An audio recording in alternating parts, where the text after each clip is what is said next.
En la última secuencia de una famosa película, la perdida Arca de la Alianza, la caja que en tiempos contuviera los 10 mandamientos, queda embalada y abandonada en los sótanos de un almacén.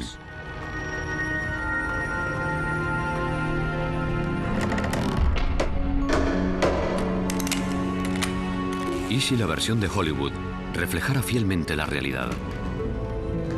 Eso significaría que oculta en algún sitio existe una prueba tangible del relato que la Biblia denomina el Éxodo, la liberación de los israelitas de Egipto, guiados por el profeta Moisés. Pues aquí mismo, en este edificio, se conserva una imagen de oro de 3.500 años de antigüedad, realizada tal vez por un testigo del Éxodo bíblico, de la perdida Arca de la Alianza. Y la gente del museo no lo sabe.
El Éxodo. Durante milenios, la imaginación humana ha estado cautivada por la epopeya bíblica. ¿Pero de verdad tuvo lugar? Con respecto al Éxodo, no tenemos pruebas de que sucediera, y sí bastantes pruebas de que no sucedió, de que se lo inventaron.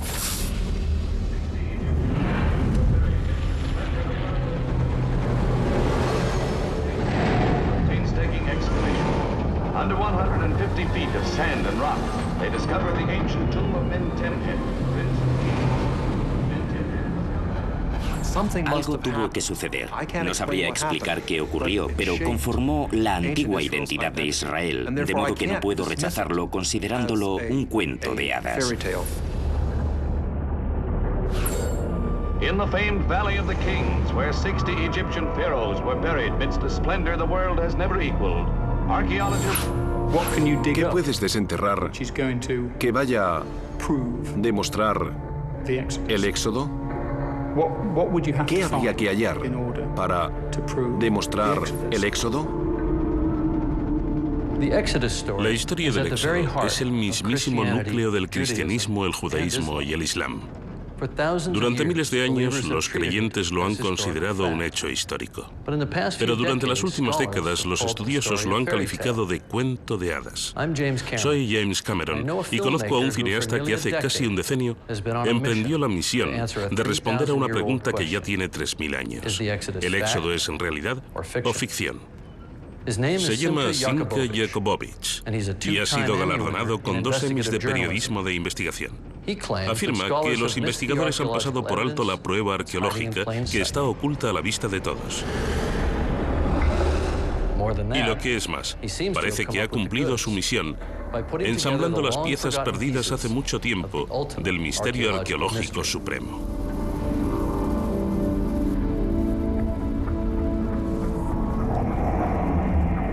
¿Cómo lo hicimos? Recurriendo a expertos en diversas disciplinas, que raramente, si es que alguna vez lo hacen, hablan entre sí. Ninguno de ellos suscribe totalmente nuestro enfoque de la historia, pero muchos poseen piezas fundamentales del rompecabezas y lo que ha surgido supondrá un reto aún para los más escépticos. Pero antes de mostrarles las evidencias, narremos la historia, desde el principio.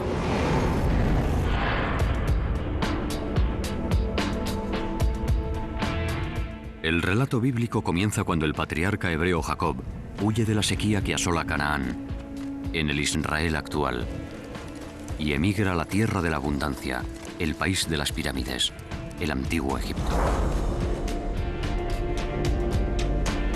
Allí, el clan de Jacob, los futuros israelitas, prosperan en su nuevo entorno. De hecho, José, hijo de Jacob, llegó a ser tan poderoso como los propios monarcas de Egipto, los faraones.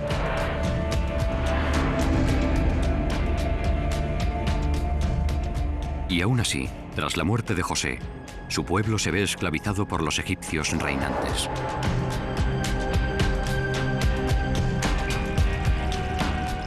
Más de un siglo después, los egipcios, temiendo una revuelta, decretaron ahogar a todos los recién nacidos varones israelíes. Fue por aquel entonces cuando nació el retataranieto de Jacob. Para salvarlo de la muerte, el niño fue ocultado entre los juncos, donde lo encontró la hija del faraón. La princesa lo adoptó y lo llamó Moisés. Cuando Moisés creció, se puso de parte de sus hermanos oprimidos y huyó al desierto.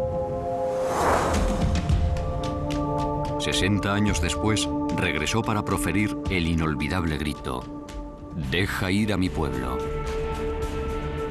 10 veces el faraón dijo no a Moisés. Y 10 veces Dios castigó a Egipto con catastróficas plagas, matando por último a todos los primogénitos varones egipcios. Finalmente, el faraón dejó ir a los israelitas, pero después se arrepintió y persiguió a Moisés y a sus seguidores hasta la orilla del mar. Parecía que los israelíes estaban atrapados. Pero entonces aconteció lo imposible. El mar se abrió y los israelitas lo cruzaron sanos y salvos. A continuación, Moisés condujo a sus partidarios al monte Sinaí, donde recibió los 10 mandamientos, las leyes sagradas que llevarían consigo a la tierra de promisión. La mayoría de los especialistas opina que esta historia es una leyenda, así que aunque la prueba está delante de sus narices, la ignoran. El ejemplo más espectacular tuvo lugar en 1947, cuando el arqueólogo Henri Chevrier halló los fragmentos de un monumento de piedra, una estela, datada en tiempos del faraón Ahmosis I, en torno al año 1500 antes de nuestra era. Por increíble que parezca, la estela de Ahmosis está cubierta de inscripciones jeroglíficas que reflejan el relato bíblico. Hoy yace abandonada en un sótano del Museo del Cairo, y todos nuestros intentos de acceder a ella han sido infructuosos. Por lo tanto, usando la descripción publicada por Chevrier, reconstruimos la estela y recurrimos a uno de los egiptólogos más destacados del mundo para que la comentase. Se trata de una estela muy interesante, datada en el reinado de Ahmosis I, que relata una tremenda catástrofe que tuvo lugar en Egipto. No tenemos del todo claro en qué consistió, pero conllevó lluvia, truenos y relámpagos, y una tormenta tan violenta que resulta rara en el nordeste africano, que es una región seca. Me parece muy curioso que la tradición bíblica conserve el recuerdo de unas plagas relacionadas con cataclismos climáticos, y precisamente de aquellos tiempos procede esta curiosa estela. Esta curiosa estela podría ser de hecho la clave del enigma del Éxodo. Examinémosla más de cerca. Según la Biblia, en tiempos del Éxodo se produjo una fuerte tormenta. La estela de Ahmosis I también habla de una gran tormenta. La Biblia dice que la oscuridad se hizo sobre Egipto. El monumento dice que Egipto quedó envuelto por las tinieblas.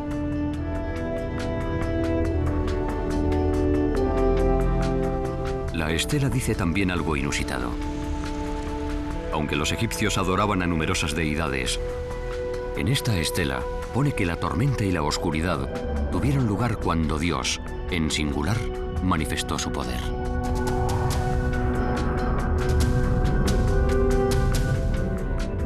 La Biblia describe al faraón, pero no dice cómo se llama. Gracias a esta estela, ya conocemos su nombre: Ahmosis. Y ahora que ya sabemos quién es, quizás sea hora de ir a conocerlo.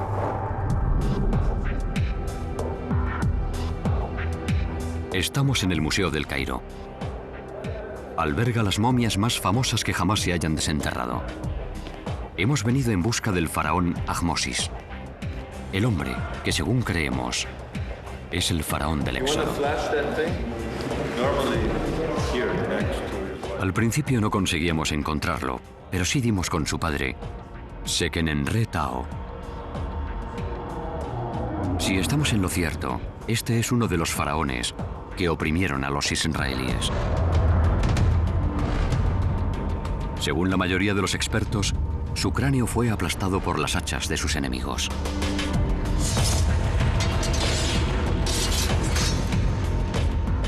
Tal vez esos enemigos fueran los israelitas, que destrozaron su momia al emprender su éxodo. Continuamos con nuestra búsqueda de Ahmosis. Resultó difícil localizarlo, ya que digamos que se había traspapelado.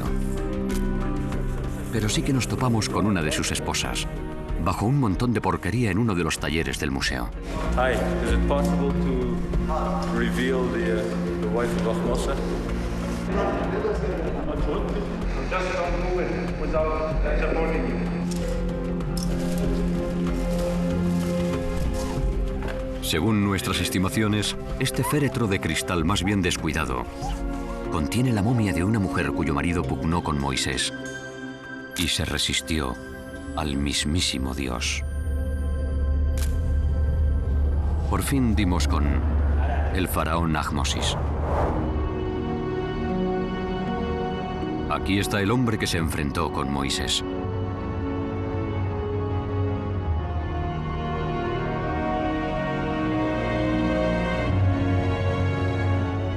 Es posible que el padre de Ahmosis se acordase del príncipe israelí con el que se había criado, y cuando puso a su hijo su nombre egipcio Ahmosis, la luna ha nacido, escogiera el nombre por hacer un juego de palabras.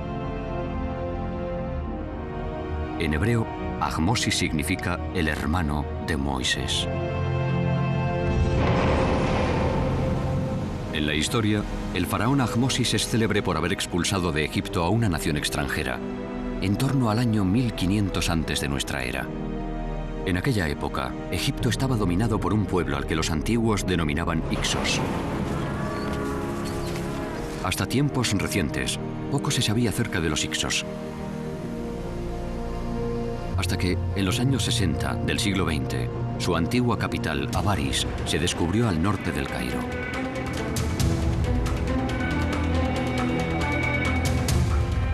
Nunca se le ha permitido a nadie filmar en Avaris. Para llegar allí, necesitábamos la cooperación de las autoridades egipcias. Les preocupa que, dada la delicada situación de Oriente Medio, el descubrimiento de artefactos bíblicos respalde las reivindicaciones territoriales del moderno Estado de Israel. A resultas de ello, el éxodo es un tema espinoso en el Egipto de hoy. De modo que no hicimos mención alguna de Moisés y recalcamos que lo que nos interesaba era el faraón Ahmosis I y los Hicsos a los que desalojó de Egipto. Al cabo de meses de negociaciones, por fin recibimos permiso para rodar en Avaris.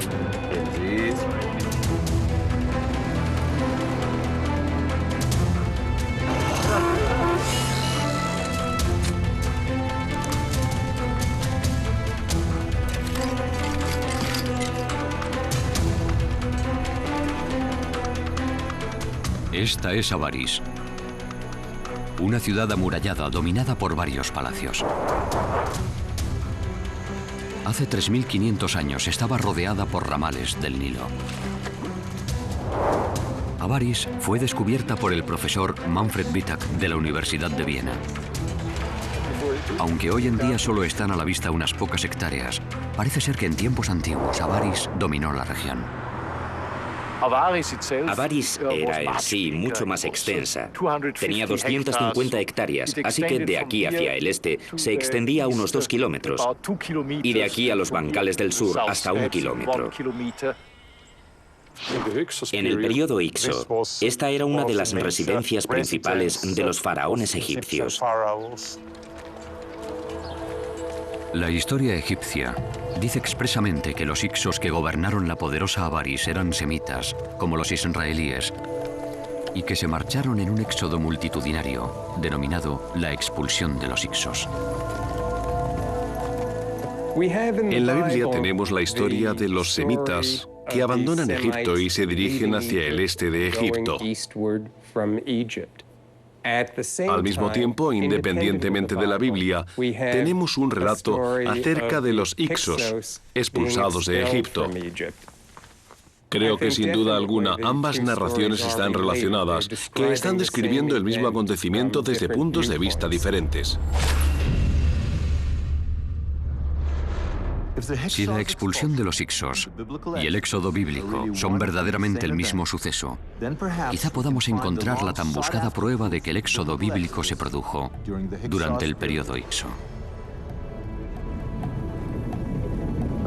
Pero la mayor parte de los estudiosos dice que los Hicsos no pueden identificarse con israelitas, ya que estos salieron de Egipto, siglos antes del nacimiento de Moisés. Estos eruditos dicen asimismo que la cronología del antiguo Egipto no puede distorsionarse. Puedes jugar con las fechas de los egipcios, desplazarlas 10 años arriba o abajo, pero no puedes desplazarlas 50 o 100 años. Eso no es posible, y aún así mucha gente trata de hacerlo. Intenta ajustar la cronología para que cuadre con su idea preconcebida de la historia bíblica, y eso no puede hacerse. Pero quizá debamos hacerlo. ¿Y si los especialistas están situando el éxodo en un periodo erróneo? Imaginen la confusión si, en el futuro, los investigadores fecharan la Segunda Guerra Mundial en los años 90 del siglo XX. Jamás encontrarán pruebas de que realmente tuvo lugar. Actualmente, la mayoría de los expertos datan el éxodo en torno a 1270 antes de nuestra era, durante el reinado de Ramsés II. Pero algunos están comenzando a romper ese consenso. La Biblia nos da informaciones que podrían situar el éxodo unos 480 años antes de los primeros años del reinado de Salomón, es decir, a mediados del siglo XV a.C.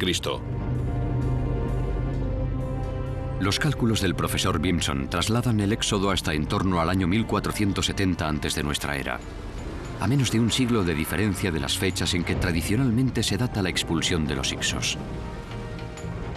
Se encuentran demasiado próximos como para considerarse una coincidencia, con que tenemos una nueva datación para el éxodo. Alrededor del año 1500 antes de nuestra era. Los Hicsos y la expulsión de los Hicsos es a lo que nos referimos al hablar del éxodo. De acuerdo. Nuestra nueva fecha para el éxodo es 1500 antes de nuestra era. Y sabemos por la Biblia que los israelitas llegaron a Egipto unos 200 años antes de su éxodo. En el original hebreo, la Biblia llama a los israelíes el pueblo de Dios, o amo, Israel. Si acertamos con nuestras fechas, debería haber pruebas arqueológicas de la llegada de aquellos amo en torno a 1700 antes de nuestra era.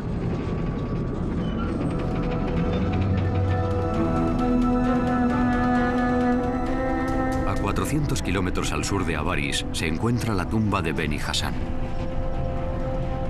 Data de 1700 antes de nuestra era. Dado que nadie ha buscado pruebas del éxodo en este periodo, el sepulcro jamás se ha relacionado con la historia bíblica. Pese a ello, hay una pintura mural perfectamente conservada que refleja una antigua migración a Egipto desde la región del Israel actual.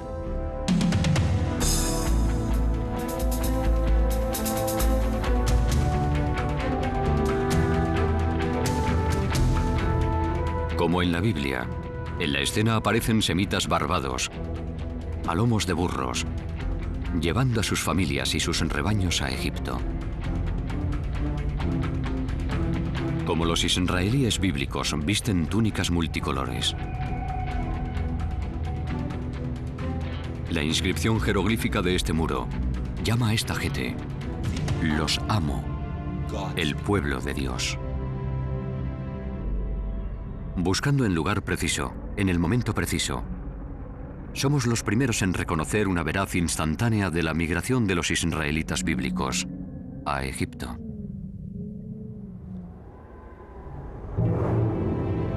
Según dice la Biblia, a su llegada, un israelí se aupó a los más altos niveles del poder egipcio. Se llamaba José, hijo de Jacob, y llegó a ser tal su poder que llevaba en el dedo el sello de la autoridad real. Descubrir el sello de José en Avaris probaría que los israelitas llegaron aquí exactamente cuando predice nuestra cronología. Pero sería como encontrar una aguja en un pajar arqueológico de 3.700 años.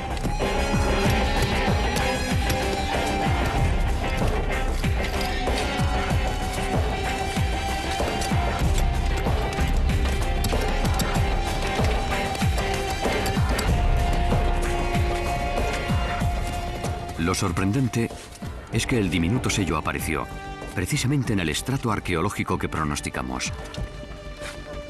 De hecho, el profesor Manfred Vitak halló nada menos que 9 de los sellos usados por los funcionarios áulicos de José. En ellos está inscrito el nombre hebreo Jacob, el padre de José. Es muy extraño encontrar 9 sellos con el nombre Jacob grabado. Es un nombre bíblico, por cierto. Originalmente debía de estar montado en un anillo y se llevaba en el dedo. Y esto nos plantea un nuevo enigma. ¿De verdad es un enigma? No si usamos la cronología. Se trata del único caso en el que aparece un nombre hebreo en un sello real egipcio. Relaciona directamente a Avaris con la Biblia. Pero el profesor Vitak se guarda de utilizar la cronología bíblica. Se halla bajo la vigilancia constante del Consejo de Antigüedades Egipcias, que ha vedado el acceso público a Avaris.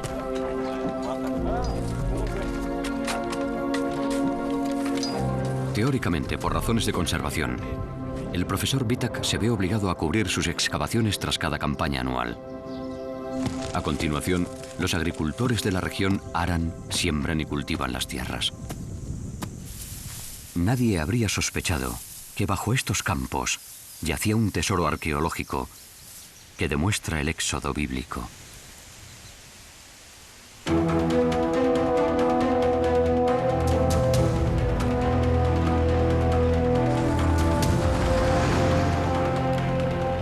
Ya que habíamos encontrado pruebas palpables de la llegada de los israelitas a Egipto y de su ascenso al poder, continuamos buscando evidencias de su caída y de la reducción a la esclavitud que los condujo al éxodo.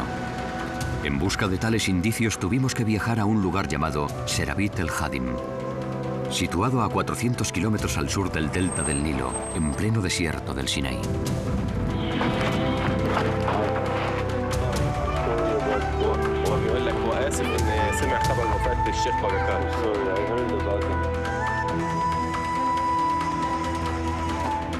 Durante milenios, los egipcios explotaron minas de turquesas en esta región. A menudo se servían de mano de obra esclava. Los antiguos yacimientos de turquesas quedan apartados de las trilladas rutas turísticas. Los únicos que saben orientarse en esta zona son los beduinos, que continúan viviendo al pie de las minas. I heard once that the Bedouin, they can do like the Prophet Musa, that they know which rocks have water in them. They break it. Is that true? Llegamos, presentamos nuestros respetos al jeque y reclutamos a uno de sus hijos para que nos guiara. Okay, let's go.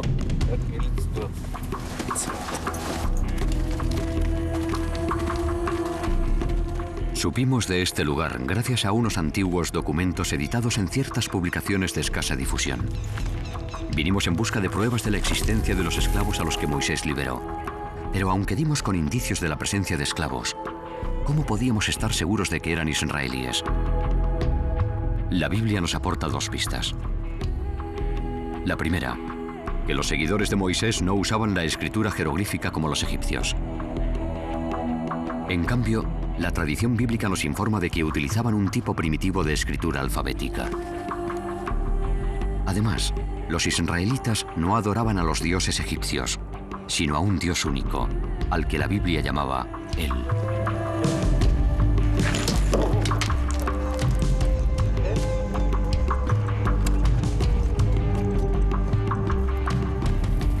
Para confirmar nuestra nueva cronología bíblica, necesitábamos encontrar inscripciones alfabéticas, grabadas en piedra por los esclavos hace unos 3.500 años. Ni en sueños habríamos imaginado que también mencionarían al Dios bíblico, él.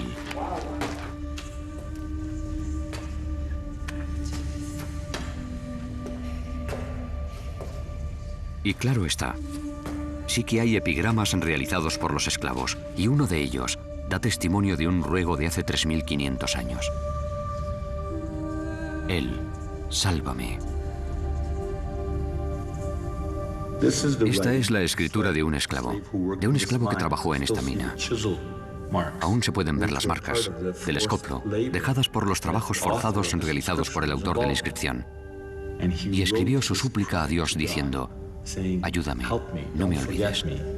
Aquí, en el lugar donde trabajaba y dormía y seguramente murió. Y representa un momento increíble de la historia humana. No solo es el primer epigrama que deja constancia del nombre bíblico él, sino que además se trata de la inscripción alfabética más antigua, o quizá de la segunda más antigua. Se trata de la base de la que surgieron el hebreo, el arameo, el griego, el latín, el inglés, el árabe. Todos ellos se basan en esta escritura. Resulta increíble que, al cabo de tantos años, estemos aquí para dar testimonio del lamento de este hombre.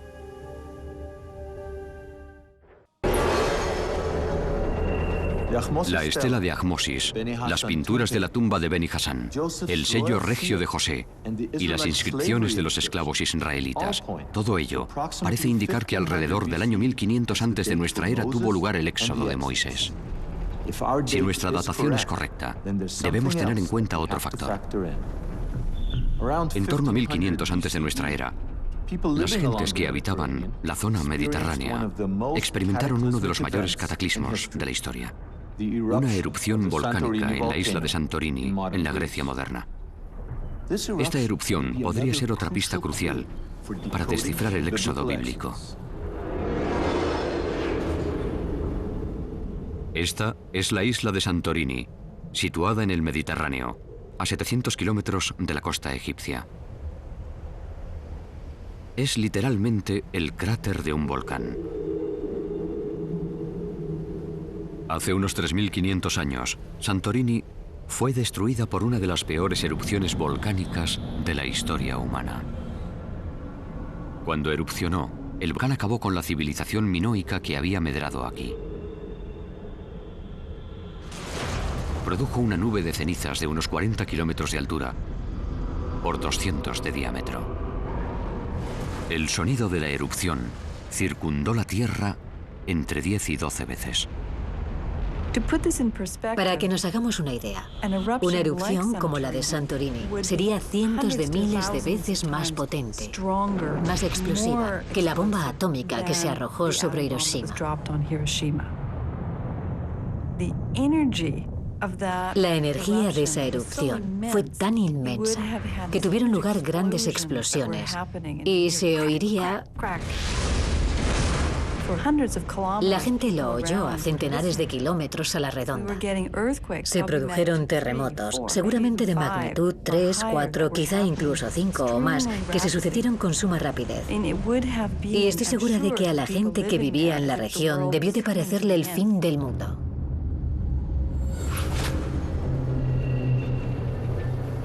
Con que quizá las catástrofes descritas por la Biblia, como las plagas, la oscuridad y la separación de las aguas, guardan alguna relación con la erupción de Santorini.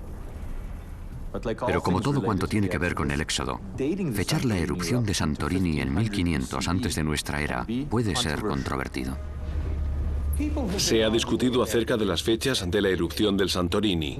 Los vulcanólogos y los geólogos datan la erupción en torno a 1600 a.C., mientras que los arqueólogos tienden a hacerlo en torno a 1500 a.C.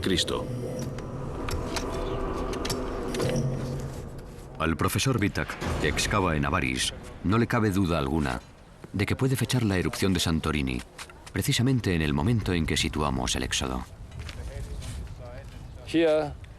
Aquí aparece por primera vez piedra pómez procedente de la erupción de Santorini. Por lo tanto, desde el punto de vista arqueológico, parece más bien que la erupción tuvo lugar a principios de la 18ª dinastía, es decir, en torno a 1500 antes de nuestra era. La máquina cronológica de Jakobovich ya ha sincronizado a un faraón llamado Ahmosis, la expulsión de los Ixos, el éxodo y la erupción de Santorini. Parece que por fin se ha descifrado el código del éxodo. Si Jakobovich está en lo cierto, ya podemos dar explicación a la base científica que subyace en el relato bíblico.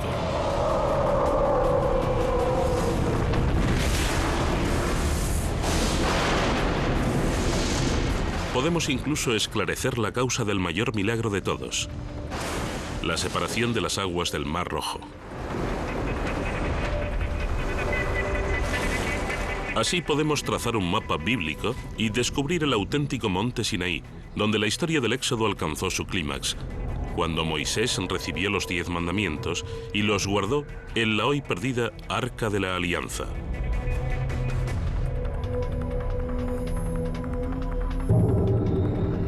Comencemos por las plagas, las catástrofes bíblicas que asolaron Egipto porque el faraón no permitía que los esclavos israelíes se marcharan. Hasta ahora, nadie ha dado con una justificación científica integral para las 10 plagas. La respuesta comenzó a cobrar forma para nosotros cuando volvimos sobre la estela de Ahmosis y descubrimos una sorprendente concordancia con el texto bíblico. La Biblia dice que el Dios de Israel juzgó a los dioses de Egipto. Y la estela nos confirma que las estatuas de los dioses de Egipto se desplomaron. Se sabe que los terremotos van aparejados a las erupciones volcánicas como la de Santorini. Parece que tanto la estela como la Biblia describen las consecuencias de un seísmo. O, para ser exactos, lo que los científicos hoy denominan una tormenta sísmica. Las tormentas sísmicas son secuencias de grandes terremotos que se extienden por áreas extensas. Y los mejores ejemplos son los del Mediterráneo Oriental, donde tenemos pruebas históricas y arqueológicas muy antiguas. Y resulta que la historia bíblica se desarrolla en una zona sísmica. El delta del Nilo, donde la Biblia dice que tiene lugar el Éxodo, es una región cruzada por varias fallas. Al este, la falla del Valle del Gran Rift, que separa las placas continentales asiática y africana. Atraviesa el Mar de Galilea, el Mar Muerto y el Mar Rojo, hasta llegar a África. Por añadidura hay otra falla que transcurre por el moderno Canal de Suez y otra más a lo largo del delta del Nilo, bajo la antigua ciudad de Avaris. Asimismo, a 700 kilómetros al oeste, la falla que divide las plataformas continentales africana y europea pasa prácticamente por debajo de Santorini. ¿Pero qué tienen que ver los terremotos con las plagas bíblicas? Bueno, comencemos por la primera plaga. Un terremoto no puede elucidar qué hizo Moisés para que las aguas del Nilo de repente se transformaran en sangre, ¿verdad? Pues lo cierto es que sí. Cuando provocan escapes de gas. Y no hace falta remontarse a hace 3.500 años para demostrarlo.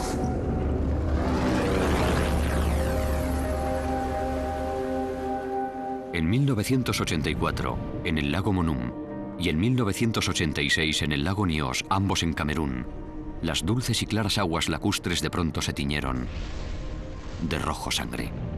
El misterio quedó resuelto cuando el profesor George Kling puso en claro el fenómeno, al relacionarlo con un escape de gas subterráneo. Lo que ocurrió es que las aguas del fondo contenían una concentración muy alta de hierro disuelto. Y cuando se liberó el gas, el hierro de las aguas profundas emergió a la superficie, entró en contacto con el oxígeno y se formó hidróxido de hierro. En resumidas cuentas, herrumbre, lo mismo que ocurre con los coches.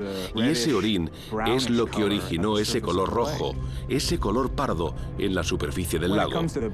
En lo tocante a las plagas bíblicas a lo largo del delta del Nilo, hay muchos elementos presentes que podrían indicar una acumulación de gas. De modo que puede suceder que el gas subterráneo se encuentre atrapado en bolsas y los terremotos que se producen a lo largo de la falla liberen ese gas. Y dependiendo del tipo de aguas que atraviese ese gas, esas aguas podrían llegar a colorearse de rojo. Si el Nilo se tornó rojo sangre a resultas de un escape de gas, podría haberse desencadenado la serie de acontecimientos descritos en la Biblia. Lo primero que sucede en tales circunstancias es que el agua se ve privada de oxígeno y todos los seres vivos mueren. Entonces, los peces flotan en las aguas contaminadas y se pudren al sol. Las únicas que no mueren son las ranas. A diferencia de los peces, pueden salir a la orilla. Y resulta que la segunda plaga bíblica son las ranas.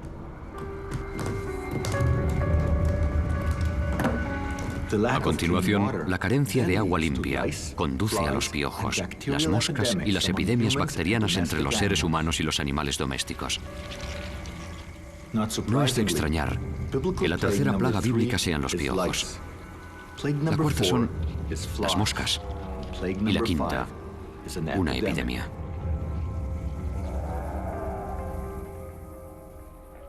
La sexta plaga es un sarpullido que cause tumores apostemados en los hombres y en las bestias. ¿Es posible que una fuga de gas provocada por un terremoto explique esta clase de brote? Retrotraigámonos al desastre que tuvo lugar en 1986 en el lago Nyos de Camerún. Por aquel entonces, los habitantes de las orillas del lago padecieron unos extraños forúnculos y escozores. El dióxido de carbono mezclado con el aire indujo a la gente una especie de coma, reduciendo la circulación sanguínea en la piel y causando los sarpullidos que la Biblia describe como la sexta plaga.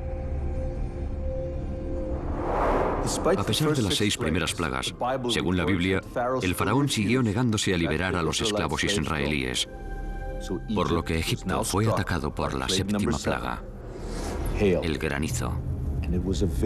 Y fue una granizada muy poco habitual, ya que cayeron hielo y fuego mezclados. Aún hoy en día, los rabinos enseñan que la descripción de la Biblia no es una mera metáfora. La séptima plaga fue el granizo, pero la Biblia describe la granizada de un modo inusitado. El granizo cayó mezclado con aish, con fuego. La idea es que el fuego y el hielo se entremezclaron, coexistieron. Después, la Biblia dice que Dios obró un milagro dentro de un milagro, tomando unos elementos opuestos en la naturaleza y haciendo que coexistieran. Aunque parezca increíble, hay un papiro egipcio que narra exactamente los mismos acontecimientos. Se llama Papiro de Hippo-Uer o de Leiden, y según muchos estudiosos data del periodo Ixo. El papiro de Hippo-Uer dice expresamente que Egipto sufrió el embate de una extraña granizada, en la que cayeron hielo y fuego entremezclados. Ya hemos colocado otra pieza del rompecabezas. Ahora parece quedar claro que la Biblia y los textos egipcios describen lo que los científicos llaman lapilli acrecional, granizo volcánico, que solo podía proceder de la erupción volcánica de Santorini provocada por un seísmo. Cuando la nube de cenizas alcanza una gran altura en la estratosfera, lo que ocurre, en resumidas cuentas, es que tienes humedad en la atmósfera. También tienes una gran cantidad de vapor de agua en la propia nube, de modo que pequeños fragmentos de cenizas y cristales llegan a formar un núcleo, algo muy similar a una piedra de granizo. En otras palabras, Egipto padeció una lluvia de fuego y hielo, tal y como cuenta la Biblia. Parece que los terremotos y las erupciones volcánicas y gaseosas subsiguientes explican nítidamente las 7 primeras plagas bíblicas. También esclarecen la octava plaga, las langostas. Las langostas migran en enjambres. Puede haber entre 40 y 80 millones de ejemplares adultos por kilómetro cuadrado. El frío provoca una caída de su temperatura corporal, lo que las obliga a aterrizar en masa. La granizada volcánica y los trastornos climáticos causados por la erupción de Santorini podrían haber obligado a las grandes nubes de langostas, tan comunes en esta región del globo, a posarse inopinadamente en Egipto.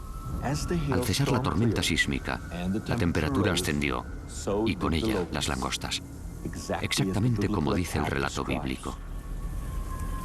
Ya aterrorizados por la tormenta sísmica y sus consecuencias, los egipcios iban a experimentar la última fase de la erupción de Santorini, o lo que la Biblia llama la plaga número 9, la oscuridad.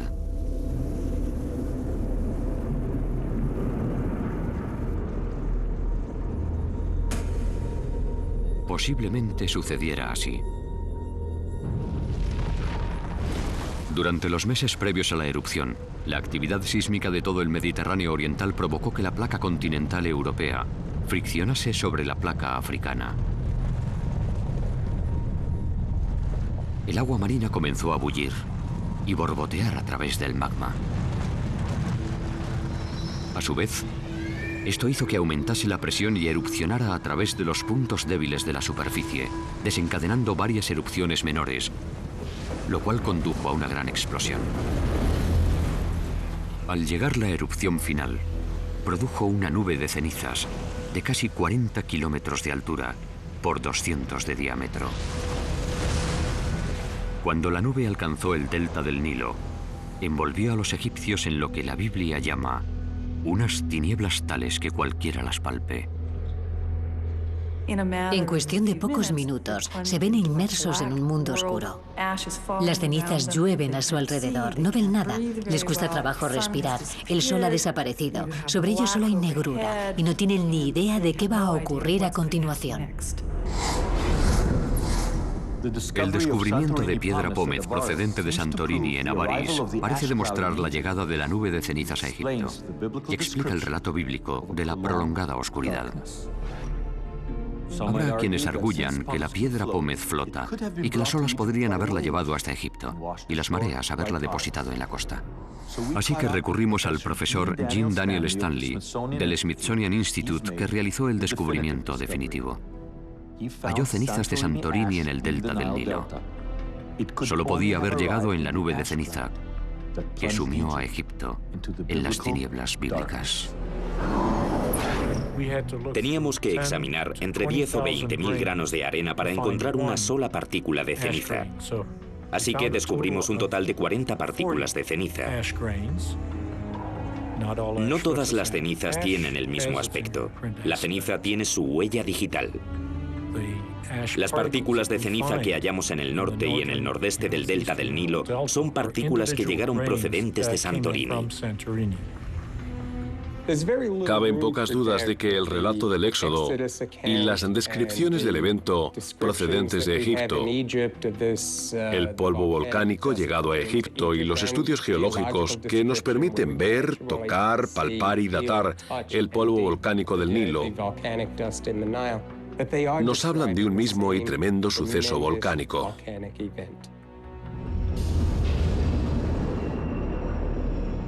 La última plaga tuvo lugar a medianoche, tras la ceremonia que Moisés había ordenado realizar a los israelíes y que acabaría siendo conocida como Cena de Pascua. Mientras los israelitas celebraban el ritual de Pascua, los egipcios dormían. Y fue entonces cuando sucedió. Todos los primogénitos egipcios murieron. Todas las casas se vieron afectadas. Nadie ha sido capaz de ofrecer una explicación científica plausible para la muerte de los primogénitos. Hasta ahora. Según nuestra teoría, en este punto de la serie de acontecimientos que había comenzado 6 meses antes, la fuga de gas que había desencadenado la serie de plagas que se habían sucedido, por fin entró en erupción. El dióxido de carbono debió de filtrarse a la superficie, y dado que es más pesado que el aire, mataría a los animales y a la gente que dormía antes de disiparse y volverse inocuo en la atmósfera. En caso de que les parezca una mera conjetura, tengan esto en cuenta. Así es como sucedió exactamente en 1986 en el lago Nyos de Camerún. La fatídica noche del 21 de agosto, los habitantes del lago Nyos se acostaron. No podían imaginarse que el dióxido de carbono, que había teñido el lago de rojo sangre, estaba alcanzando su punto crítico. Mientras los moradores de Nyos dormían, la capa superficial del lago contenía el dióxido de carbono como el tapón de una botella de gaseosa.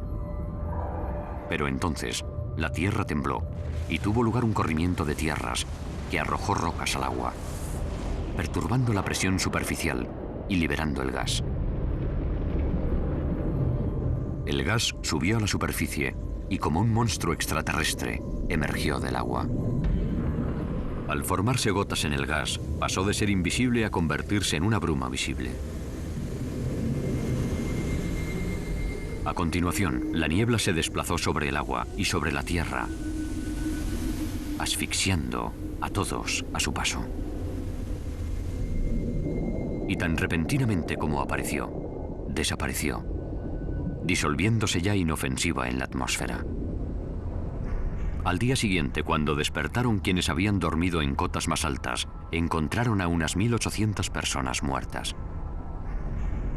Cientos de cabezas de ganado y animales pequeños también perecieron.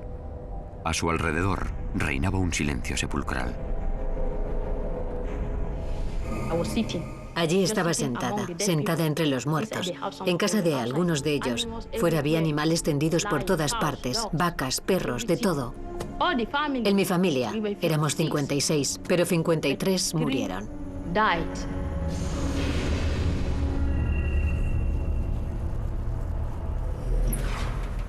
Tras la muerte de los primogénitos, el faraón acabó por transigir, permitiendo a Moisés que sacara a su pueblo de Egipto. Según la Biblia, lo que hizo rendirse al faraón fue lo selectivo de las muertes, el hecho de que solo fallecieran los primogénitos. Esta selectividad fue lo que le demostró que había sido obra del propio Dios. ¿Qué razón podemos dar a esto? Pues los primogénitos egipcios gozaban de una posición privilegiada. Eran los herederos del trono, de las propiedades, de los títulos y mucho más. Dormían en camas egipcias, pegadas al suelo, mientras que sus hermanos y hermanas dormían en las azoteas, los cobertizos y las carretas. Los israelitas, sentados mientras celebraban su primera cena de Pascua, no se enteraron de nada, mientras que el gas que se desplazaba a escasa altura asfixiaba a los varones privilegiados de Egipto que dormían en sus camas. Esta conclusión está respaldada por la arqueología. En Avaris, el profesor Manfred Wittak ha encontrado tumbas colectivas datadas antes y después de las fechas que proponemos para el Éxodo. Las tumbas más tempranas son clásicos ejemplos de antiguas epidemias que mataban a hombres, mujeres y niños. Sin embargo, en la fosa común de la época del Éxodo, solo ha hallado varones. Aquí pueden ver huesos de enterramientos de comienzos de la 18ª dinastía. Todas las víctimas son varones.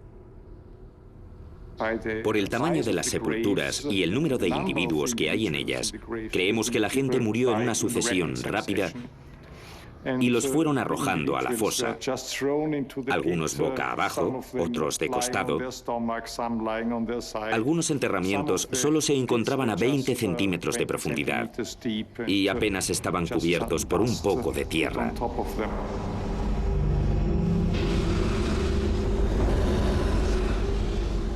La Biblia dice que el hijo del faraón también murió durante la plaga que acabó con los primogénitos.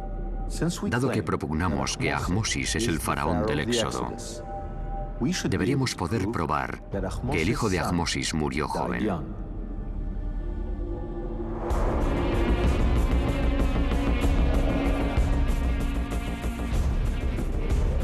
Buscando en el Museo del Cairo,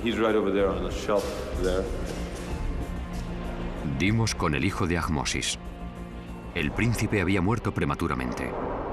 Tan solo tenía 12 años. Por primera vez en la historia, podemos poner un rostro y un nombre a una víctima de las plagas bíblicas.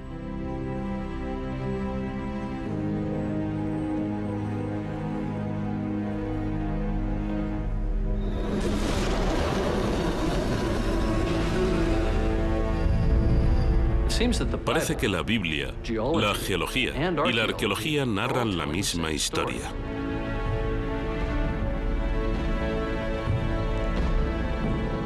Pero los escépticos, quienes prefieren considerar el Éxodo un mito, quizás se resistan a aceptar que realmente tuvo lugar, ya que eso implicaría que Dios, en efecto, existe.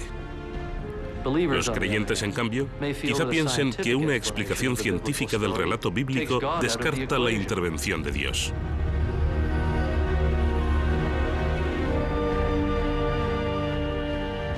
Pero en el libro del Éxodo, Dios no deja en suspenso la naturaleza, la manipula.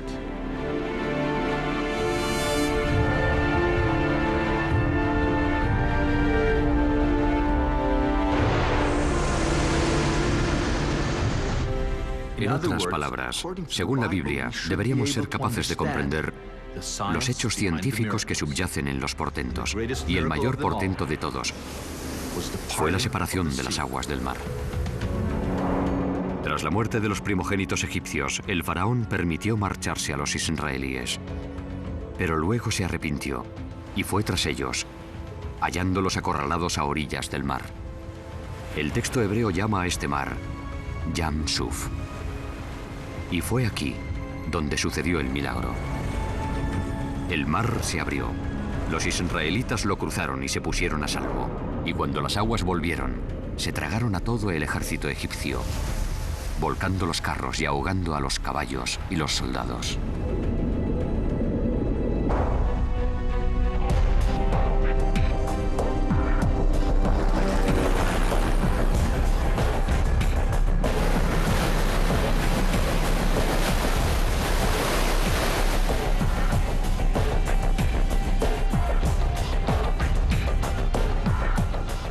Durante años, los exploradores han buscado pruebas del prodigio de la separación del mar.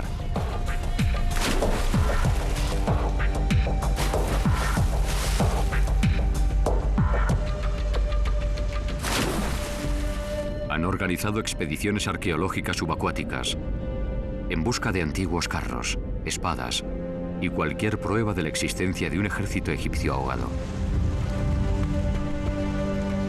Según una teoría, una vasta plataforma sumergida del Mar Rojo pudo estar expuesta brevemente durante una fuerte tormenta, brindando así a los israelíes un puente por el que cruzar.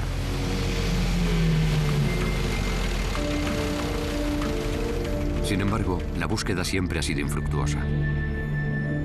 ¿Quién se iba a imaginar que en lugar de sumergirnos, debíamos ir en coche?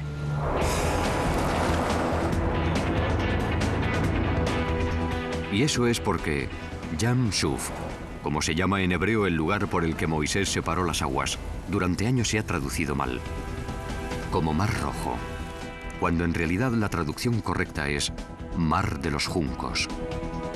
Y los juncos crecen en agua dulce, no en aguas salobres, y en los lagos, no en los océanos. Deberíamos haber buscado un lago. ¿Pero a qué lago se refiere la Biblia al decir que se abrieron las aguas del Mar de los Juncos? It goes like this. Oh, and like that, like almost like a figure eight. Yes. Sirviéndonos de nuestra datación del Éxodo, recurrimos a un antiguo artefacto que señala la ubicación exacta de Yam Suf. También nos facilita la primera prueba arqueológica de la separación de las aguas. En un monumento granítico hallamos una inscripción jeroglífica que narra todo el Éxodo desde el punto de vista del faraón. La Biblia llama rey a Moisés. En este epigrama, Moisés recibe el apelativo de príncipe del desierto. La Biblia llama a los israelitas el pueblo de Dios, la lápida, los malvados. Y entonces, la inscripción de granito corrobora el milagro de la separación del mar. La comprensión del símbolo está al alcance de cualquiera. 3 olas y 2 cuchillos, el mar separado.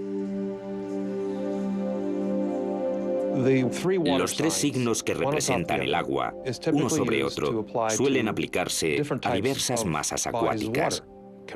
Pueden designar el Nilo, pueden designar una marisma, pueden designar el mar.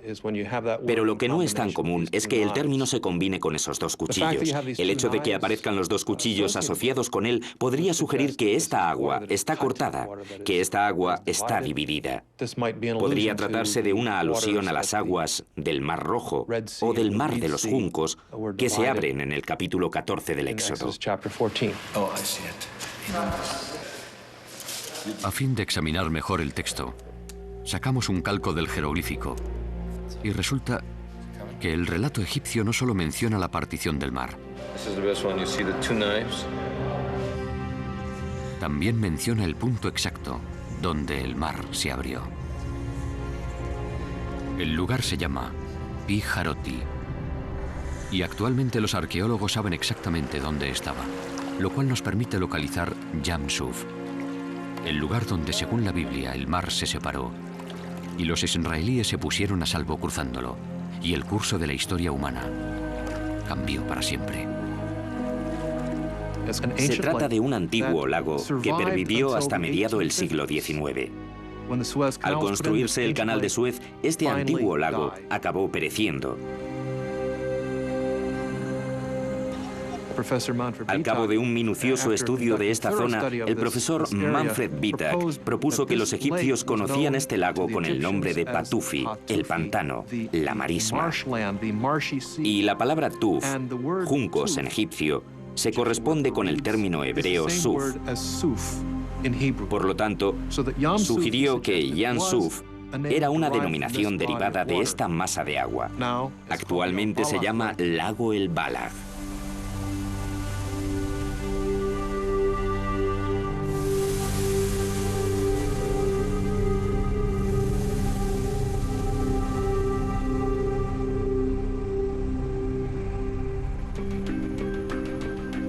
Bajo la siempre vigilante mirada de las autoridades egipcias, viajamos al lago El Balaj, el lugar exacto donde creemos que tuvo lugar uno de los mayores portentos de la Biblia. El lecho salino y los juncos atestiguan que, en tiempos, las aguas salobres del Mediterráneo y las aguas dulces del lago El Balaj confluían aquí. Detrás de mí se encuentra lo que queda del lago El Balaj. Pueden ver las marismas salinas, pueden ver los juncos. Toda esta zona estuvo ocupada por un gran lago, o mar. Pero debido al canal de Suez, hoy se puede caminar o viajar en coche por el mar de los juncos. Uno de los problemas que tiene la mayoría de la gente hoy en día es que saca un mapa y trata de situar los lugares de los que habla la Biblia. Pero no se puede usar un mapa moderno. Hay que utilizar un mapa 3000 años más antiguo. Y esto lo estamos solucionando por medio de imágenes captadas desde un satélite en las que se puede ver las depresiones de los antiguos lagos. De modo que ya podemos comenzar a determinar cómo era el norte del delta del Nilo hace 3500 años. Identificar la situación precisa de Yam Suf significa que, por fin, podremos explicar el milagro de la separación del mar. Esta foto tomada desde un satélite demuestra claramente que el lago El Balaj se encuentra cerca del borde del delta del Nilo, donde el cieno se acumula y se desploma de cuando en cuando. Cuando el faraón perseguía a los israelíes hasta las orillas del lago El Balaj, la fortísima actividad sísmica que había provocado las 10 plagas y la erupción de Santorini ahora haría que el delta comenzase a deslizarse hacia el Mediterráneo oriental. Y al desplazarse varios millones de toneladas de tierra, el borde de la plataforma continental africana, ahora libre de su carga, debió de elevarse entre 1 metro y 1,5 metros. En otras palabras, el mar se abrió. El agua debió de precipitarse desde las tierras más altas hasta los bajíos y se formaron charcas y pozas, emergiendo una tierra seca por la que pasaron los israelitas.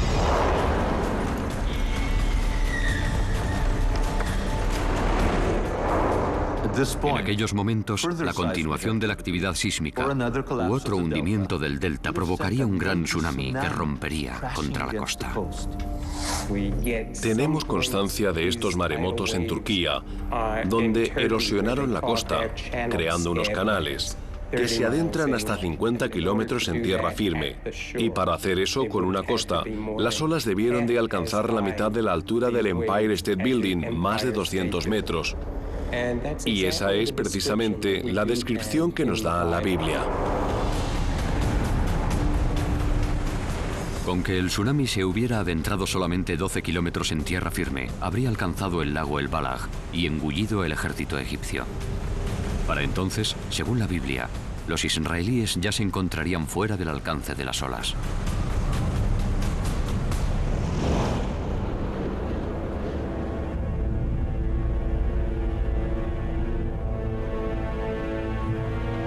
Resulta que algunos de quienes siguieron a Moisés a través del mar abierto y después hasta el monte Sinaí, no lo acompañaron hasta la tierra prometida. Embarcaron y emprendieron un desconocido éxodo hacia Grecia. ¿Cómo es que nadie ha reparado en ello? Porque a nadie se le ha ocurrido ir a Grecia en busca de pruebas de algo acaecido en Egipto.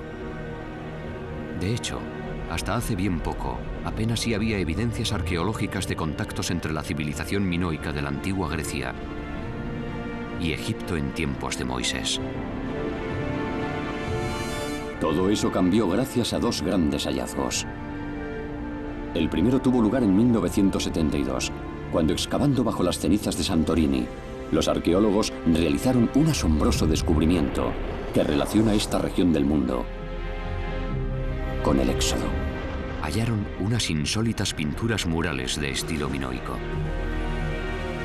Lo increíble es que en ellas aparece un mapa que traza el itinerario de un antiguo viaje entre Egipto y Grecia. La escena en su conjunto puede considerarse el primer mapa, el mapa más antiguo del mundo. El mapa es impresionante. Los colores conservan la viveza de hace 3.500 años. Representa un épico crucero de Egipto a Santorini. El viaje incluye una terrible tempestad en el mar. Retrocediendo aún más, vemos que los antiguos marinos dejaron atrás la fauna y las palmeras del delta del Nilo. A continuación, el trayecto sigue río arriba y finaliza en una ciudad mágica, situada en una especie de isla fluvial.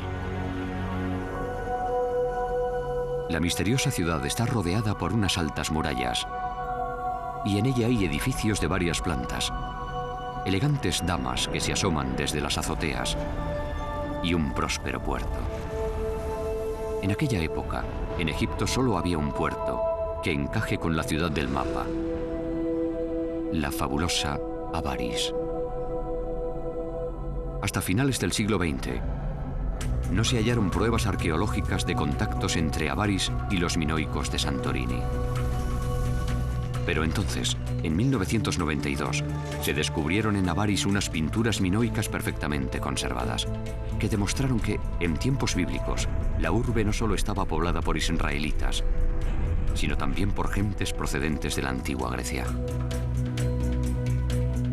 La mayoría de la gente no se da cuenta de que no solo hubo contactos entre el mundo minoico y los egipcios, sino que además fue una relación muy intensa. Contactos en el comercio, transmisión de ideas. Los egipcios consideraban a los minoicos la única civilización verdaderamente civilizada, aparte de la suya. No tenían una presencia militar en Egipto, en realidad su presencia era comercial. De modo que ya sabemos que existía un contacto íntimo entre Grecia y Egipto en tiempos del Éxodo. Por lo tanto, es perfectamente razonable suponer que algunos seguidores de Moisés procedían de la zona de la antigua Grecia. Y es bastante posible que algunos de ellos regresaran a Grecia tras el Éxodo.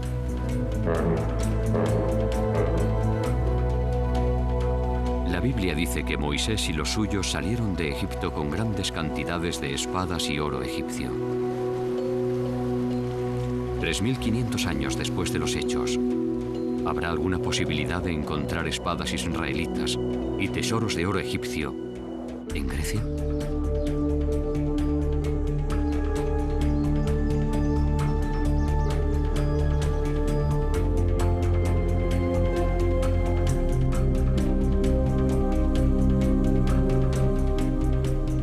Esto es Micenas, situada a 50 kilómetros de la Grecia continental. En 1876, el famoso arqueólogo Heinrich Schliemann, el descubridor de Troya, efectuó en Micenas un hallazgo que conmovió al mundo. Dio con tumbas de 3.500 años de antigüedad. Los sepulcros son asombrosos. Cuentan con largos pozos que desembocan en cámaras abovedadas. Se construyeron al pie de una montaña, de silueta piramidal.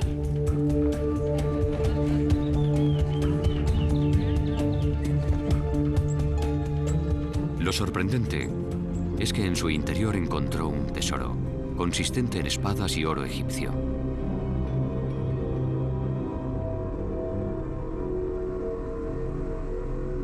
Schliemann creyó que el oro pertenecía a Agamenón, el personaje homérico que suscitó una guerra contra Troya a causa de la hermosa Helena. Pero los especialistas pronto descubrieron que las personas inhumadas en los sepulcros habían vivido unos 300 años antes de Agamenón.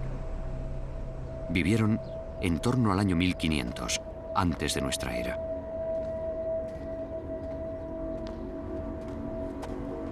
¿Es posible que aquí yacieran algunos de los seguidores de Moisés? La respuesta se halla en las lápidas, que hoy sabemos que se colocaron sobre las cámaras funerarias. El significado de las imágenes de las losas jamás se ha descifrado. Hasta ahora.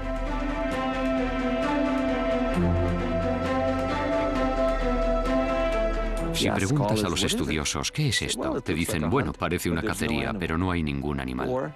Parece una batalla, pero no hay gente luchando.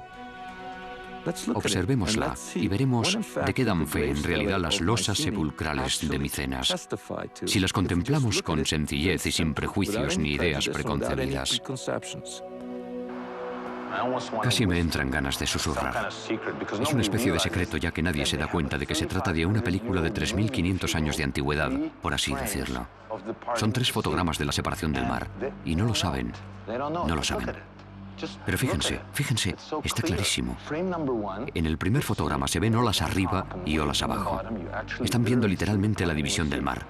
Y este hombre va en un carro, persiguiendo a Moisés, que lleva un báculo. Este es el primer fotograma. Y aquí tienen el segundo fotograma de la película. El agua forma remolinos. Y miren lo que ocurre aquí. Todo el mundo cree que el hombre del cayado es el derrotado, pero en realidad se ha dado la vuelta. Se ha dado la vuelta. Se está encarando con su enemigo. Se encuentra en un terreno más alto. Y este otro hombre está en un nivel más bajo.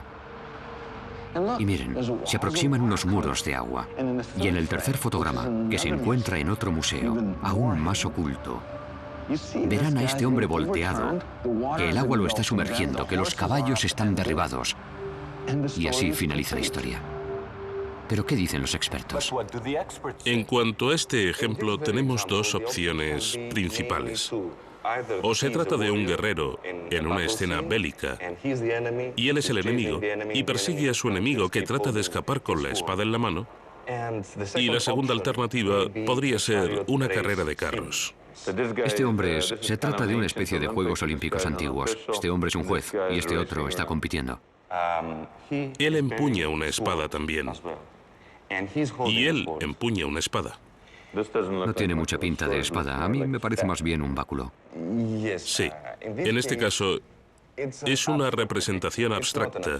No es una imagen naturalista con que no podemos decir gran cosa. Para comprender lo que está ocurriendo aquí, lo único que hay que hacer es tomar esta imagen tridimensional que se ha reducido a una sola dimensión y darle volumen, darle volumen. Y lo que obtenemos es la historia bíblica.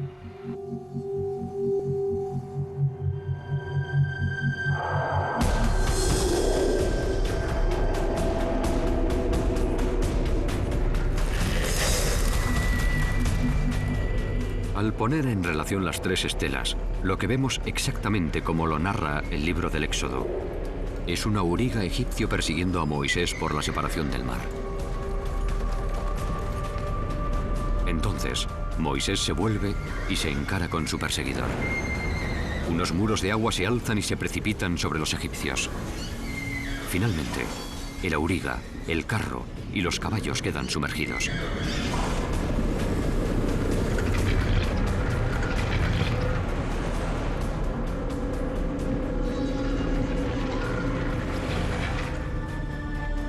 Aquí tenemos, grabado literalmente en piedra, un relato visual de una historia bíblica que se remonta a los mismísimos tiempos de Moisés y el Éxodo.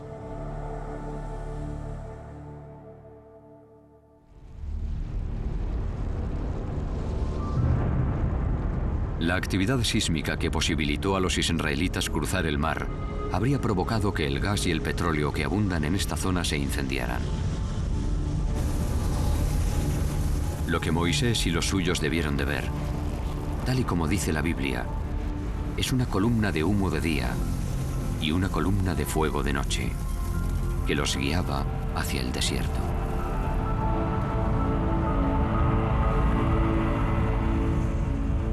De modo que si hemos interpretado correctamente los indicios y no erramos acerca del lugar donde el mar se abrió, ya empiezan a cobrar sentido las distancias que nos proporciona la Biblia. Tal vez podamos incluso localizar el legendario monte Sinaí, donde, según las Escrituras, Dios se manifestó ante Moisés. Muchos arguirán que identificar el monte Sinaí equivaldría a corroborar el relato bíblico.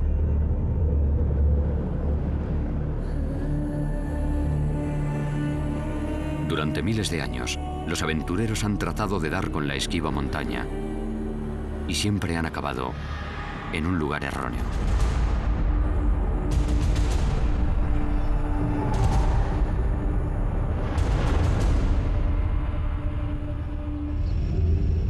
El monte Sinaí más conocido alberga un monasterio cristiano del siglo III. Se trata de una elevada montaña situada al sur de la península del Sinaí. Y aquí es a donde acuden en masa los turistas. El lugar solo tiene un problema. No reúne un solo criterio bíblico. Queda muy a trasmano de las principales rutas que atraviesan la península. No está nada cerca de Israel, a donde se dirigían los israelitas. No existe un solo llano donde pudieran acampar cientos de miles de israelitas. Y dado que el terreno es granítico, apenas si hay vegetación para alimentar a los rebaños, ni agua para las personas. Con que, ¿dónde está la montaña de Dios? Al seguir a Moisés por el desierto, solo pudieron seguir una de las 4 rutas principales. La septentrional, la meridional o alguna de las 2 centrales. La Biblia dice expresamente que no fue la ruta del norte. La orografía descarta la del sur, dejándonos solo las 2 centrales, que confluyen para formar un solo camino que conduce a la tierra de promisión.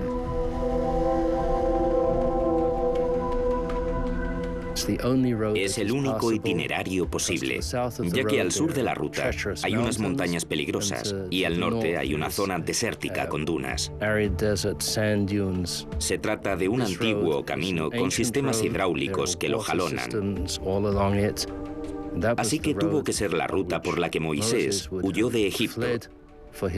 Y es la senda que debió de volver a tomar finalmente para conducir a los israelitas al monte Sinaí, donde se produciría la revelación. La Biblia nos brinda 3 coordenadas para situar el monte Sinaí.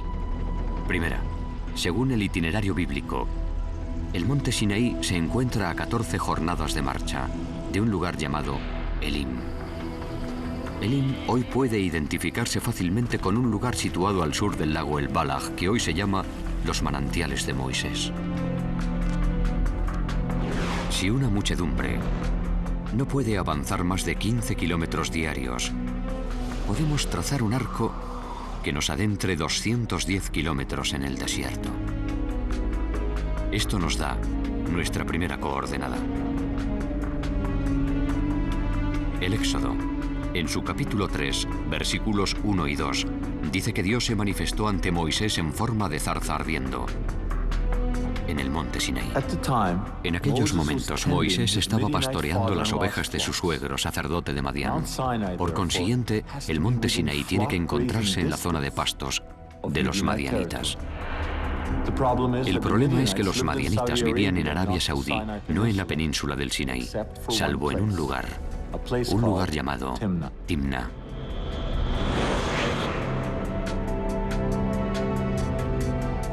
Aquí, los arqueólogos han hallado restos de ganado madianita e incluso grabados madianitas. Si Moisés estaba apacentando un rebaño madianita en el Sinaí, este es el único lugar donde pudo acampar. Y, teniendo en cuenta las prácticas pastoriles de la región, el monte Sinaí no puede estar a más de 45 kilómetros de Timna. Esto nos ofrece nuestra segunda coordenada. La última coordenada bíblica para dar con el monte Sinaí aparece en el Deuteronomio, capítulo 1, versículo 2. En él se dice que la montaña de Dios está a 11 jornadas de un lugar llamado Kadesh Barnea.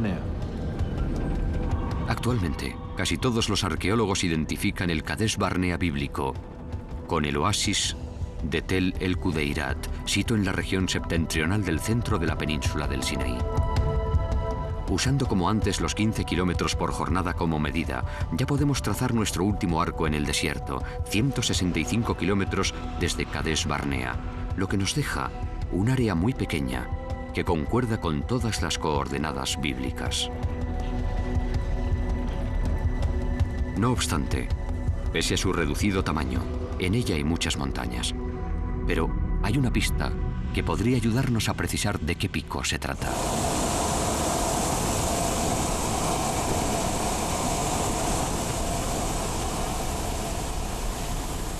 El libro del Éxodo llama al monte Sinaí montaña sagrada.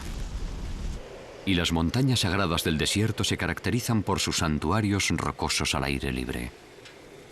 What are those? They look like little excavations. That's amazing.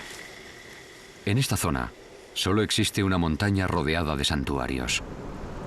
Hoy en día, ese monte se llama Jebel Hashem el Tarif.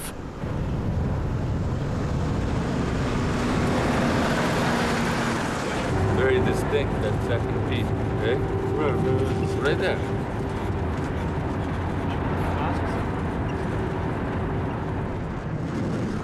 Aunque toda esta área se encuentra en plena zona militar, logramos entrar.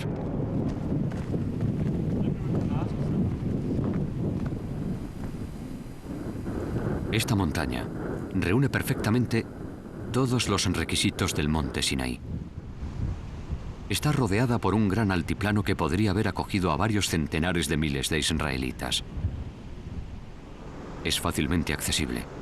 Está situada literalmente junto a la carretera que atraviesa el Sinaí, que sigue el recorrido de la antigua ruta.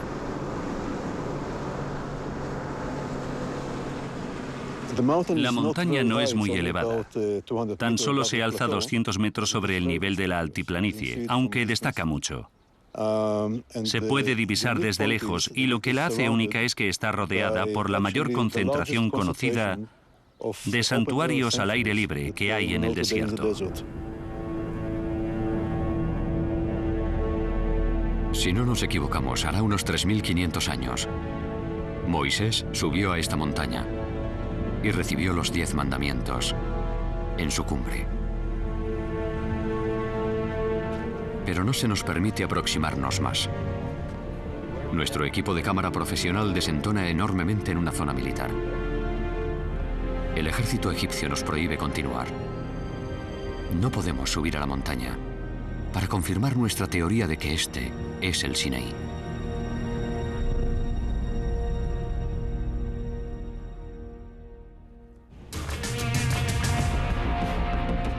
Pero regresamos sin equipo de filmación y pertrechados únicamente con una pequeña cámara.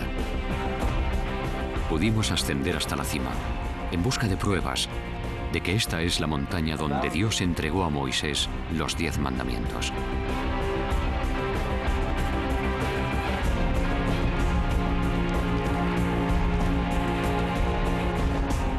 Pero ¿qué habría que encontrar para demostrar que se trata del monte Sinaí? Según la Biblia, el monte Sinaí reúne unas características únicas.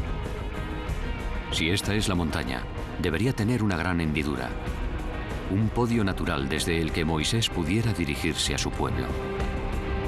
Como en todas las montañas sagradas, debería haber tumbas de santones en su cumbre, y también indicios de un manantial de agua potable en lo alto del monte, un rasgo sumamente raro que, según la Biblia, distingue al Sinaí del resto de las montañas del desierto.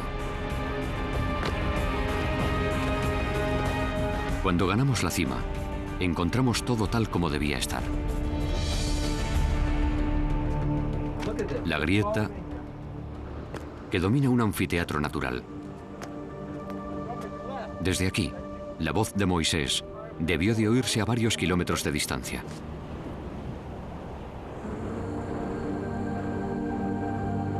Y aquí están los sepulcros. Cada uno forma un círculo de unos 6 metros de diámetro y están construidos formando una plataforma. Todos ellos pueden ver la cámara funeraria, la cámara mortuoria, y está muy bien edificada y techada. Y lo más extraño de todo. Fíjense. ¿Ven eso blanco?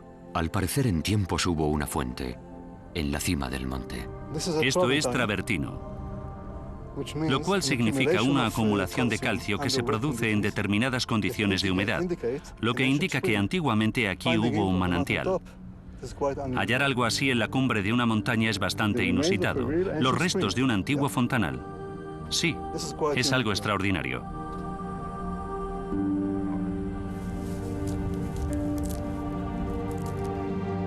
Todos los indicios señalan que esta montaña es el monte Sinaí, donde, según la Biblia, por primera vez se oyeron las palabras hoy cinceladas en la imaginación humana.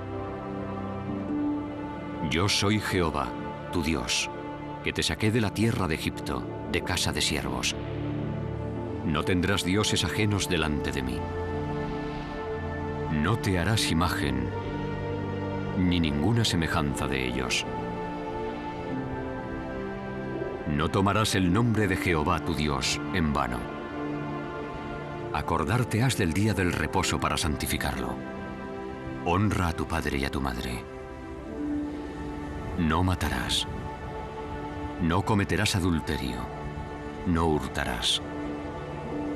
No hablarás contra tu prójimo falso testimonio. No codiciarás la casa de tu prójimo. Y no codiciarás la mujer de tu prójimo.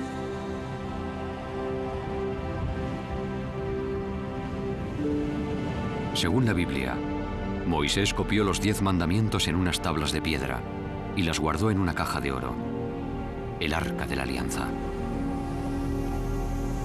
A continuación erigió un templo portátil a los pies de la montaña, un tabernáculo, que sería el lugar donde se adoraría al Dios de Israel y se alojaría la Sagrada Arca. Esta maqueta del Sacro Tabernáculo se ha confeccionado siguiendo rigurosamente las instrucciones contenidas en el propio libro del Éxodo. En tiempos del Éxodo, al aproximarte a la entrada, te encontrarías ante una cortina de 7 metros de altura. Según las antiguas fuentes judías, las cortinas estaban decoradas con leones alados o grifos, unos seres habitualmente asociados con la antigua Grecia.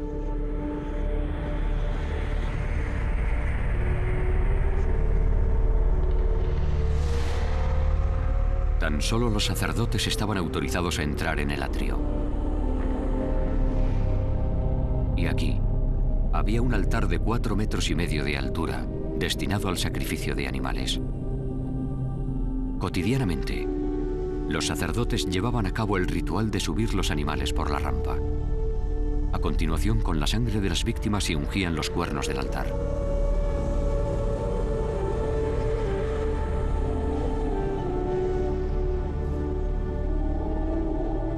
Al fondo del atrio se encontraba el tabernáculo, la casa de Dios.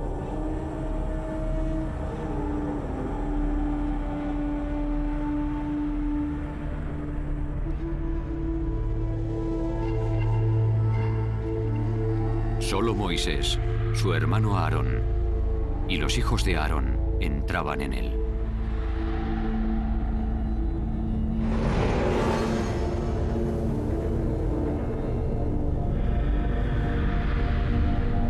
Aquí, tras otro tapiz con figuras de grifos bordadas, se encontraban los útiles de oro dedicados al culto.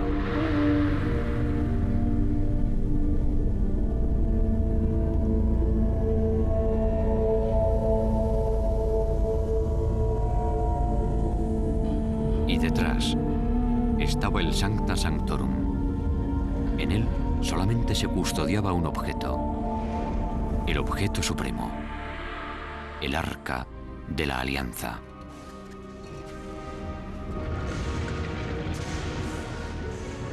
Nadie sabe con exactitud cómo era el Arca de la Alianza. La Biblia afirma que fue diseñada por el propio Dios para albergar los 10 mandamientos. Basándose en la descripción del libro del Éxodo, ha habido quienes han tratado de reconstruirla, hasta con las pértigas para su transporte y una tapa de oro coronada por 2 aves.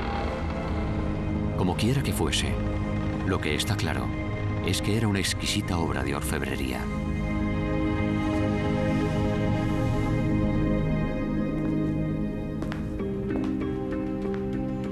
La Biblia dice que la tribu de Dan ayudó a fabricar el arca de oro.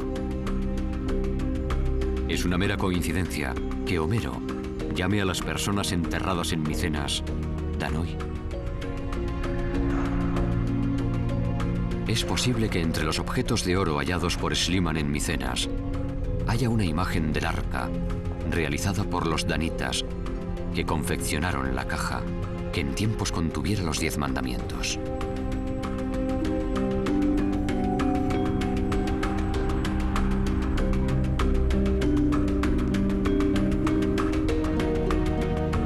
Por increíble que parezca, entre las piezas de oro se cuenta una alhaja sacerdotal que ha pasado inadvertida y sin publicidad. Hasta ahora, los expertos han supuesto que es la representación de un solo objeto. Pero creemos que se trata de una imagen realizada hace 3500 años de 3 objetos legendarios vistos de frente.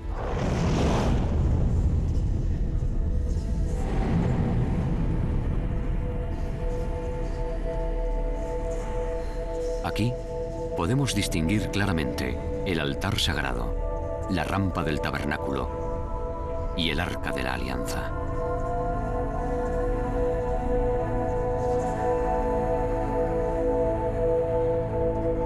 Al fin, sabemos cómo era el arca de la alianza.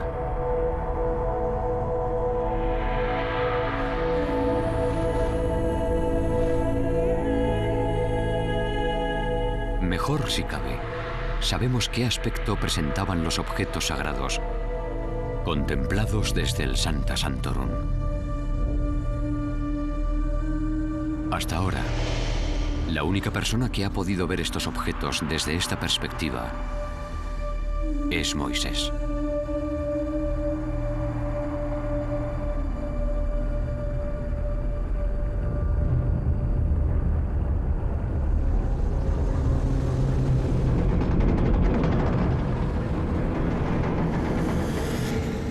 Al comienzo de este viaje nos hacíamos esta pregunta. ¿El éxodo bíblico es en realidad o ficción? Creo que se han aportado datos convincentes que avalan que el éxodo es un hecho histórico. Se nos han mostrado por vez primera antiguos jeroglíficos y epigramas que representan la separación de las aguas. Se han explicado las plagas bíblicas y las pruebas arqueológicas y geológicas de que realmente tuvieron lugar. Hasta hemos ascendido al auténtico monte Sinaí. Y por último, Jakobovich ha revelado el que seguramente sea el descubrimiento del milenio, una imagen de oro del Arca de la Alianza. Pero creo que debemos concluir nuestro viaje, tal como lo emprendimos, con una pregunta. ¿Todo esto ocurrió a resultas de unos tremendos cataclismos geológicos desencadenados exclusivamente por la naturaleza? ¿O los terremotos, los volcanes y los tsunamis se debieron a la intervención divina, cuando Dios decidió liberar a una nación de la esclavitud y forjar una nueva alianza con la humanidad?